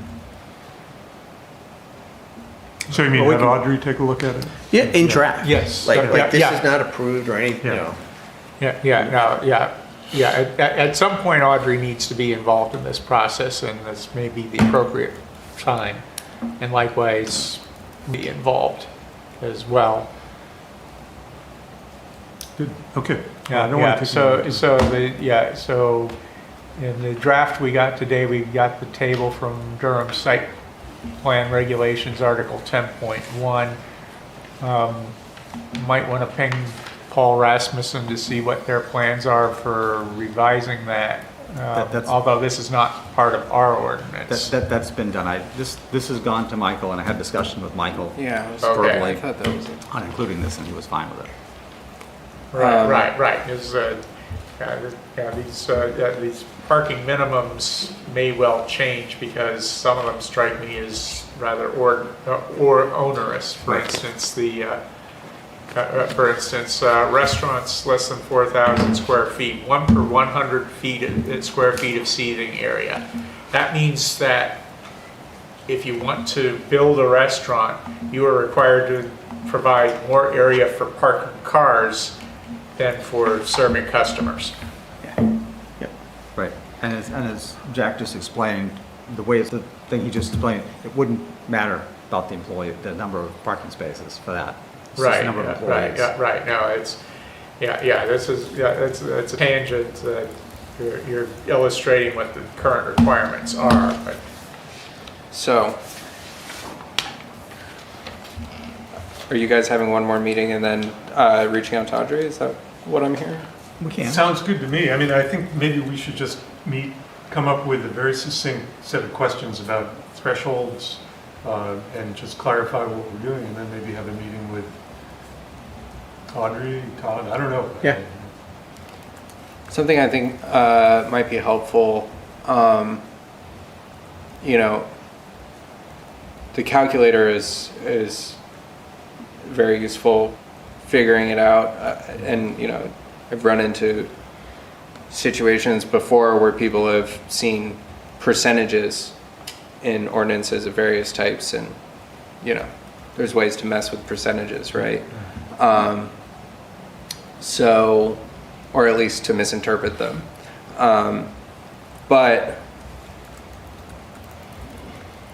using the Excel calculator, you could dot plot like parking spaces based on either employees or square footage, just on an XY graph, so people see, you know, how it goes up, and you just have 3 lines, one for prepped, ready, and equipped, you know. Because, yeah, I think you just have to open up the graph wizard Okay. and have it take the calculations out, and then you have the whatever variable box you have as the x-axis. Yeah. Right. Good idea. Yeah, I no, mean, it is a I good idea. Yeah. I'm giggling because I'm like, oh wait, what is the graph calculator? So I mean, we all have the Excel sheet, so I would encourage us to. But it's a good point to have some kind of visual. Is your point, right? Have some. Kind Yeah, of because visual. I mean the table definitely makes sense. Definitely got us most of the way there, but you know, you had to look at the numbers. Yeah. Yeah. A bit more. I like to think I can do stuff in my head, but I'm like, okay, what's 10% of 20? What's 15% of 20? What's 5% of 20? And then, Yeah. I mean, as I warned early, my brother criticized me once for being, as a humanist, using Excel as a glorified word processor. So, and I it'll think, take me a little longer to make the graph. I was pretty proud of myself for making the if yes, then this, Yeah. if no, then that. no, it's, and you know, if you ever feel subconscious about that, self-conscious, just remember, there's a reason Excel still exists. It's kind of hard to do better than it in many ways. Yeah, which is not true of all Microsoft products, but Excel really is state of the art for what it does. Okay, I want to grind through these last 2 things real quick. I know, you know, Steve's been holding on this whole time, and you know, I want you to mention the road maintenance fund, because that may be that's very connected to everything we just argued about. Okay. It was 5%. No, it's $5 per car registration. Yeah. So Durham already has, right now, an additional $5 that we charge every car registration in town. That's enabled by state law. And right now, that money goes to a general road maintenance fund. Last year, there was, in the budget proposal, there were, I think it was, I don't know if it was 40,000 total or 40,000 each, but there were 2 EV chargers in the budget proposal. One was cut in order to meet budget goals. And so this is I think this is a realistic thing that happens, that, you know, the town would like to install more EV chargers. Currently, we've been doing them for the public, but as we, you know, as our, you know, certainly we've budgeted that for the garbage truck, but down the road, we may want to, so currently there's somebody who works at the police station, drives a Tesla and runs a cord into the police station because there's no charger there. So very quickly in town, we may want to look at adding EV chargers at our municipally owned buildings, town hall, police station, whenever we do a new fire station, right? The public works building, that's the office building, right? Not just for the garbage trucks, but for the employees. Or maybe the town wants to monetize more EV chargers. Right. Or monetize more. We're already seeing that they're getting used a lot in our public parking lots. So they've been proposed in the budget before, they've been cut. One sort of interesting idea to maybe help the town move towards its goals of expanding EV charging is, what if we said we take this $5 registration fee, which already exists, so no one's paying any more money, but we say that the money that the town generates from that, instead of going into a general maintenance fund, it has to be priority for EV chargers installation and maintenance. So that, after we talked about that, I was thinking maybe we also add solar maintenance for the municipal rooftop stuff. It can't, It it can't do has to be both? car related, Oh, okay. yeah. So since it's a $5 fee and we get about 11,000 cars registered in Durham each year, the total amount on this budget could not exceed $55,000. That's kind of a drop in the general road maintenance budget, which is much, much, much larger than that. Maybe Eric, you remember off the top of your head, but. And it's largely based on property taxes, right? Right, So- but reserving that amount as being priority for this EV initiative, I think would just, that means that every year we would have a fund where we're looking to spend it on EV chargers and expanding into the future.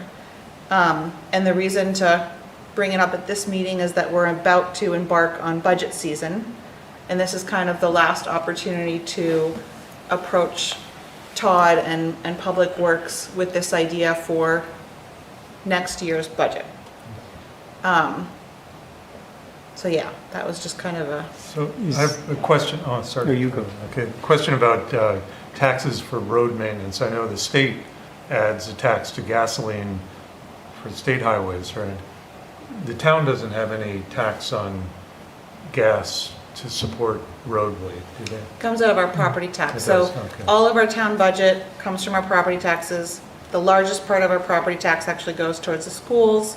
There's also a part that goes to the county, but we have a municipal budget. And there's a pretty sizable road maintenance budget within that. The state has an ironic EV fee Right, to offset the lack of gas yeah, $100 Taxes. is it? that is assessed, and that goes to the state. Right, yeah, none of it comes here to Correct. Durham. I don't think Well, so. except that we have state roads going through the town that we all drive on. Yeah, except for those ones with the numbers. Unregistered. You don't need you get out. So Emma, I like this idea, but are we essentially saying, hey, let's figure out a better way to protect 55K in the budget for EVs? That's what we're saying, right? Can I ask Just to one? cut you. Can I ask Which one- is a good thing. I just, Can I ask, could we phrase it as net zero transportation or something closer to the town's carbon goals? The one thing that is sometimes polarizing in a polarizing season is picking a winner. So that could be anything that Todd and the committee and the town determines to meet our, transportation is X portion. So any program, that could be, to make the automobile part or the transportation, and that maybe just opens it a little. It's not wealthy EV people getting another $5 from every gas car. It would be the worst kind of optics in a polarized place. But if we say the town has net zero goals, this fund is dedicated to taking, the priority.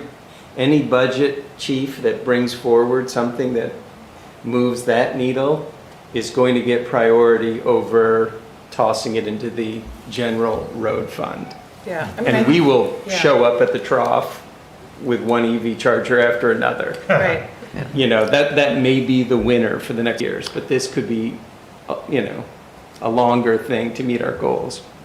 I think we could definitely suggest that language to Todd and ask. I think we will be limited by whatever the enabling RSA is. So it may be that since it's coming off of car registration, it has to go to car-specific infrastructure, in which case, Right. like, However to phrase that, like Right. the car portion of our Yeah. carbon.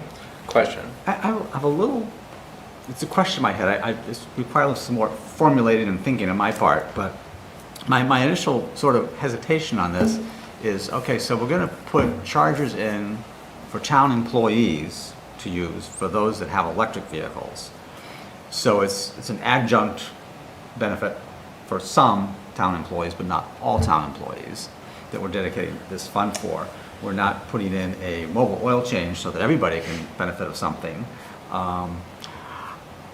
I'm just not sure. It's like, here kinda we why I are went for hashing the through meters. commercial and Yeah. and residential stuff about, well, we don't want to overburden people.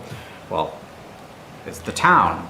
So the town doesn't want to pay for it out of prioritizing out of the funds that they have generally available, which they can use for anything. So now we're going to earmark something else that we're going to take something from here, makes it easier for us to make decisions. that's why I think charging, charged for charging.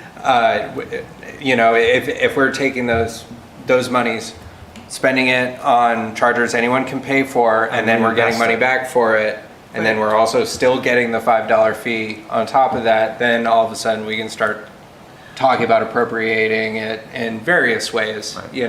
So I think if you put it in for town employees, charge for electricity and make it self-paying, and the town acts as maybe the capital, the bank, so to speak, that if it's 10-year payback, it's 10-year payback, fine. Right here Like would be two birds in one stone, because if one of the town employees isn't using it, then someone from the Else can use public it. can just use it. Well, that's where I was going to go. It's like, if we just practice what we preach in this stuff, it's like we just consider it. I know the town's exempt from these things, but like, if we just say the police station employs 12 people, let's put it in the calculator, they should have X number of spots, This is what you guys should be doing anyway. It's what you That should be doing kind of anyway. thing. That's what we preach, and then. Not sure I want to take that tactic with cops, but And yeah, and then how we. It doesn't mean the meter has to be free. To your point, Right. like that's kind of to me like a separate decision. This is like laying the infrastructure and all this stuff, and what the cost per kilowatt is Right. kind of a separate. Okay, but it's so- good. Or But maybe you it's could cover some of the capital costs, and you say we want a 10-year payback Yeah. on it. Right. so let's get around to a And it may resolution also for this. benefit the town fleet too, like, it may, by having that budget available, maybe because we're doing some repaving of the parking lot, even though we're not gonna buy an electric vehicle for the town clerk to use this year, or we're not gonna buy an electric, pickup for DPW to use this year, we're probably gonna buy one in 2 or 3 years, and it would make more sense to do the infrastructure now, and because we have this budget line item, we can afford to do it now. But the town, Yeah. no, right, but you're taking $55,000 roughly a year that you're generating. And instead of using it for road maintenance in general, we're gonna make a carve out, a separate item. We don't longer have to make a decision on, and we can still use however much money we want on the town taxes that the town decides how much we're gonna spend on road maintenance anyway, and the taxpayers pay it. I just think you're just creating a niche carve out that makes it easy to make decisions that otherwise more difficult decisions to say, how much can we afford to raise the property tax that people will digest, and how much do we have to spend on road maintenance, the fire department, the police department, and everything else. And I'm not sure that I philosophically feel that this is that special a thing, that there's no other way we could possibly fund putting a charger on the town hall, really? Yeah. And we've got a generator out there now we didn't have before, it came from somewhere. So is there a resolution here? Is this, can we ask the town council to talk about it type of resolution, or? Talk to Todd, kind of resolution? Yeah, I think it could be a resolution to ask Todd and DPW for their feedback about this as a budget adjustment. I think that'd be the first step, is to get their feedback. Would you like to propose that? I'm not sure I could say it the same way. Sure. I'd love to move forward a motion that we ask for input from Todd and from DPW on the idea of earmarking this additional $5 registration fee for priority funding for the town's net zero transportation goals, Perfect. to be incorporated into next year's budget proposal. I second that, if that's what we do. All in favor? Okay, I'm neutral on that. I'm gonna- You guys want to abstain? That's Yeah. cool. I'll at least abstain. Yeah. All right, If not so, 1, 2, 3, seven with 2 abstentions, I think. That's what Definitely happened. worth a conversation. Yeah. I'm good with that. Use the gap. There you go. That scared me, The actually. town clerk knows a lot about registrations, so they may have an opinion too. So Steve, do you have like 45 minutes of issues you want to get through? Absolutely, I can stretch it. Stretch it to 10. So I sent stuff out ahead.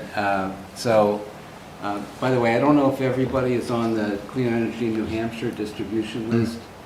I am. Does that go to everybody in the, Okay, so, I think I get I'm on stuff, that, yeah. yeah. okay, so anyway, they sent out something called the Municipal EV Toolkit that I thought looked like it has a lot of, I just got it today, so I haven't been able to go.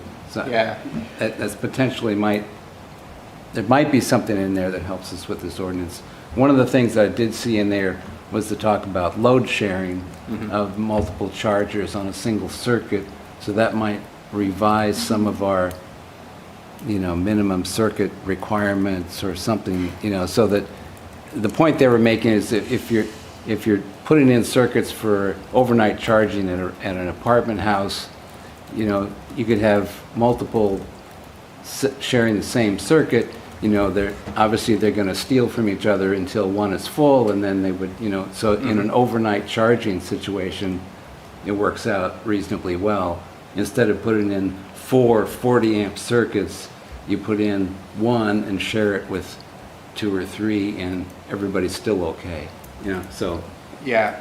I just thought it was something to maybe think about. Yeah, the only thing that I've seen happen complaints-wise from load sharing circuits is people start racing to get to the circuit first so that they can claim the most amperage, because then the people after them get less of a portion of it. It doesn't get downshifted afterwards? It does get downshifted, but since you were there first and therefore they want you to finish first so that the load sharing can even out, you still are looking at like 11.5 amps, and the next guy gets 8.5 amps, and then the next guy, you're still load sharing, but the next guy gets like 6.5, so that the first person charges up first, and then that 11.5 amps can be spread across. So I'm not saying it's a bad idea. Okay, well- I'm just saying there's some weird peculiarities about it, and so maybe we don't even. You already know way more than I do. This, I just thought it was Well, the other thing I interesting. wanted to mention is like that document is definitely worth looking at for everyone, because I know one of the people who helped write it, and the dedicated EV person at Clean Energy New Hampshire is pretty on top of this stuff. Yeah, I thought it was- So maybe that's a resource we should use. Yeah, I thought it was very good. And, yeah. Okay, so anyway, let me just follow up on, we had some discussion last meeting about, with community power, moved to a new rate where everybody's default is now Granite Plus, and we were concerned about, messaging and people's, concern about that. I don't know what other people have heard. I have not heard a wild amount of chaos, so hopefully that's good. One of the questions that came up was, how do I find out what plan I'm on? Turned out to be not quite as simple, and so I did some more research with CPC&H people and stuff. So you can call the hotline and they can figure that out for you. You can send an email to their email thing as long as you put in your account number and stuff, and they will also be able to get back to you.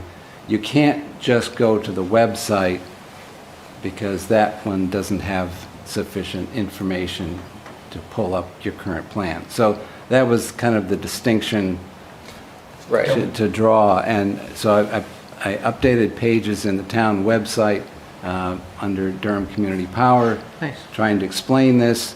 We also got CPC&H to put on their hosted Durham Community Power page, to put in a paragraph that said, if you want to know what plan you're on, blah, blah, blah, blah, blah, and a link to our page. So I think we've got multiple places now, hopefully, where we'll answer that question. And you can pepper it into the Friday updates. One blast in the Friday, not even the whole paragraph, just say you want to know. Yeah. You want to know We can- Make it the last 2 sentences your of the level next is. 2 or 3. Exactly. So now that we have the web page on the town site, we can easily put a pointer Yeah. in the Friday Link it update to and the say, town, link it to boom, the boom. town site, So, that's all. so anyway, you say they were they are going to make that the web platform, but I assume they didn't tell you it'll be here in 4 months or something like that. I'm sorry, the what?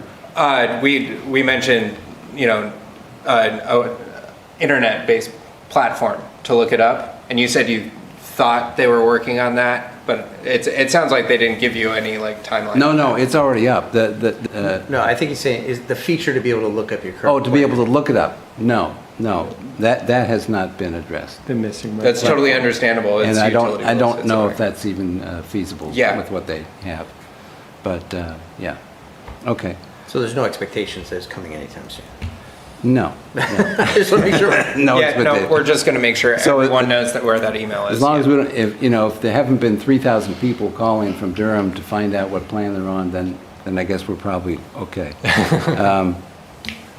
Let's see. So that's that. I already talked about this thing came out. The Seacoast Challenge is the next thing. So we had deferred talking about much in August, so that we didn't confuse people with too much stuff. So now we'd like to start putting out blurbs and doing other activities for the Seacoast Challenge, trying to get people to opt up to something. So now everybody's starting kind of at Granite Plus. We'd like them to go up to 50 or 100 would be great. And so last time I asked for volunteers for people who kind of want to work on this as a subgroup. I know Mike has volunteered. Anybody else who's interested? Anybody who wants to contribute ideas or time and, feet on the ground kind of thing. I'm not sure what all activities we're going to end up doing, but one of the things, that people have done in the past is hand out flyers at different activities, hand out flyers at the transfer station, hand out, down in various places. So that kind of stuff. One person had said, why don't we get, maybe we can get some small yard signs printed up, if you become a Clean 100 customer, we give you a yard sign, and you get to put that in your yard for a month, and then you give it back next. Proud parents. Well, the integrated waste people put signs all over town. They're pretty cool. Yeah. Well, those are fancy You kind of signs. what? Those are fancy signs. You mean the metal ones that they got up? Well, yeah. Yeah. But, yeah, you don't have to do real fancy ones like that, but, they put up signs all over, so. Yeah, so we could see, I don't know how they funded that, but we can talk to them. I don't know either. But. My dad lives in Exeter and had a very fun idea, I thought, which is, those old-fashioned fundraising thermometers? Oh, yeah. What if in front of every town that's participating in front of their town hall, they had one of those thermometers, and as the number of residents signs up in the thermometer? But let's make the temperature go down. People will, Kind of a global I've tried warming, that. yeah. People are bad at reading it. And But then, what you could do is put a little photo in lightning the Friday bolt update. stickers and Yeah. just add Oh, more that's- lightning bolt stickers every time. Well, that's good. So we have to figure out what is the graphic that we want to use to depict here, but that's a good idea. So, so I did check, they have started to assemble A battery. duh. the report that we're going to use for tracking. So they have- Glacier refilling up. Sorry. Yeah. So they are starting to put out an actual report specifically for this challenge, so we should have an easy way to look up how things are going.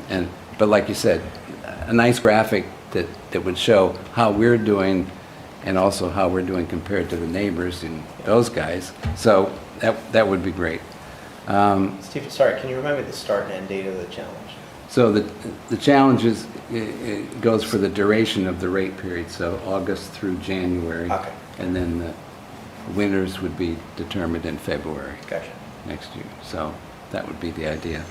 I was going to ask the exact same thing. I always forget. Yeah, So game on is what you're saying? game on. So we got time, So anyway, anybody who wants to work on this, happy to have assistance and idea, etc.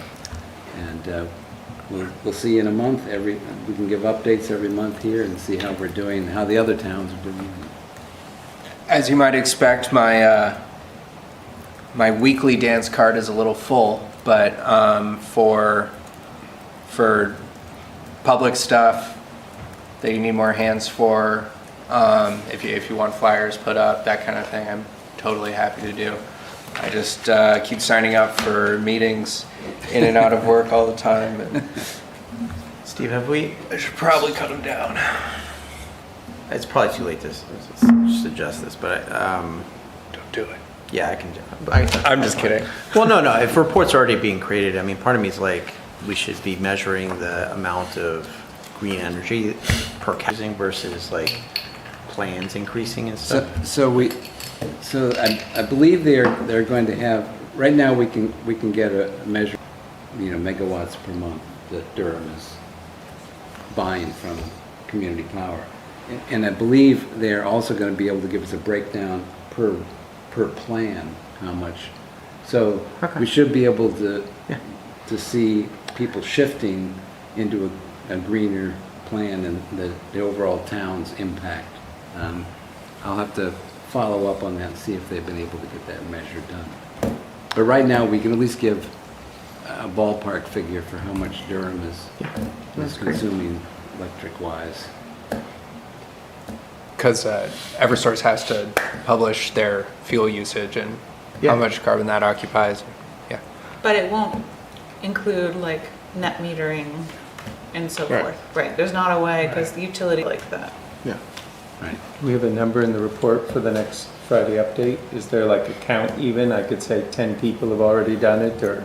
They didn't have any numbers yet it usually lags by a month, so August's numbers will probably be available next So week. it's the October updates that I'll have. Yeah, cool. Probably. We might get to share the August updates kind of before your campaign started, and so you know what opt-ups you Great. My last made. message in this month we'll have that number. Pretty cool. Okay. Yeah. I see what you're saying. So, do you have anything else, Steve? I think I'm that sensing the fatigue in the I room. think that covers. Great. Does anyone else have anything else they'd like to note? Note or no? You can note something you would like to know. Okay, I just want to note that yeah. that grant for the Chargers, the federal one, that went to bed, it went out on the 28th of August. The state submitted their, Very strong work on that. Thank you. thank you, yeah, the 40 other communities, and the state's total grant is 15 million request. So I feel a little bit like I'm on a plane now with the pilot. You just have to trust the pilot, because they wrote the final part. So we'll see, but And I assume they'll disperse it based on population. They didn't. Why would they tell you that? Yeah. They like there's to a play lot there. political favorites, Yeah. come on. Okay. Yeah. What you got, Joe? One procedural thing, would the town print up like little paper name cards or things for us new folks? It's a little, I'd love to address people by name. I'm happy to print them on cardstock for the next meeting if folks want me to do it, or I don't know if the town ever does it. We're not worthy of little brass name plates, but I would just love a folded thing. Yeah. I would prefer it. Sometimes I get I get you mixed up with you, and I get Ty's easy because I just know that that's a different name. But like sometimes I call Matthew Davis John because he's J. Matthew Davis. So Perfect. So I'll print them up on cardstock if no one knows of a path from their other committees to getting them printed. or do you- Check with Karen Edwards. That's what I was first. gonna- Okay, I'll check She may with be her. able to do Perfect. that for you. Cool. And if you can't, you Good can idea. get reambused for, for printing you services. save those and stuff. receipts. I Yeah. have an ancient ream of cardstock paper, so it'll be doing the world a favor, That way too. So my basement a favor. Thank you for that last bit. yeah, that's great. Motion.